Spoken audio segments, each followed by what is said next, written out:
Kidlat News Updates. Mga balita ngayon, 3 Navy personnel na sangkot sa gulo sa Palawan, titiyaking mapaparusahan ng Philippine Navy.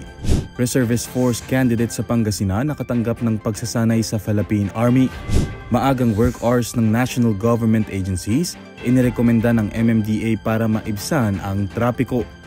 Ako po si Cesar Soriano para ihatid ang mga nangunang balita sa buong kapuluan ngayon. Titiyakin ng Philippine Navy, partikular na ang Naval Force West, na mabibigyan ng nararapat na aksyon at parusa ang 3 Navy personnel na sangkot sa kaguluhan sa labas ng isang bar sa Puerto Princesa City sa Palawan.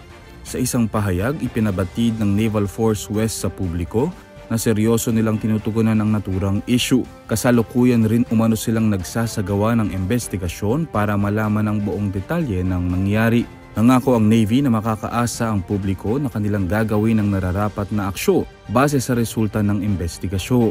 Matatandaan na nahaharap sa mga kaso ang 3 sundalo na sina Seaman 1 Christopher Magbanwa, ASOU Reynan Antor at Seaman 1 Gary Arcegono dahil sa gulo sa bar nitong madaling araw ng Huwebes, January 16.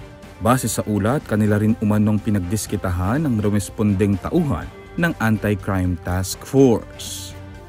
Nakatanggap ng isang military orientation training mula sa 71st Infantry Battalion ng Philippine Army ang ilang mga kandidatong reservice sa kanilang punong himpilan sa Barangay Kabaluyan 2nd Mangatarem, Pangasinan. Layunin ng programang ito na bigyan ng mga kandidato mula sa Perpetual Health College of Pangasinan, kabilang ang mga guro at non-teaching staff, ng batayang kaalaman at kasanayan sa militar bilang paghahanda sa kanilang integrasyon sa Reserve Force. Kabilang sa isinagawang aktibidad ang mga pagsasanay sa movement information techniques, battle engagements gamit ang practical battle drill at immediate action drill.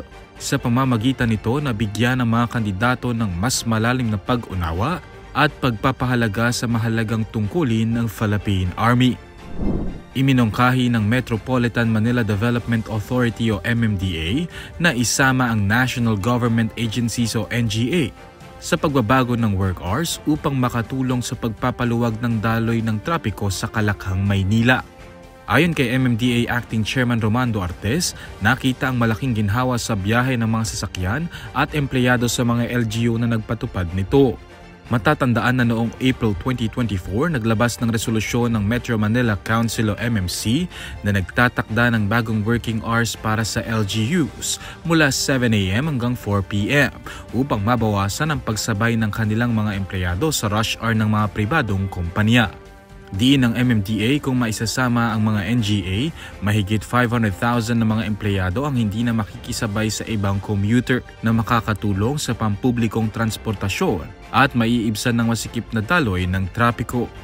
Batay sa ulat ng MMDA, nasa 223,508 government employees ang gumagamit ng pampasaherong sasakyan, habang 37.15% ng 473,500 national government employees sa Metro Manila ang may pribadong sasakyan. Para sa Kidlat News Channel, Renza Renon nag-uulat. Ako po si Cesar Soriano. Palagi niyong kasama sa bawat pagputo ng balita.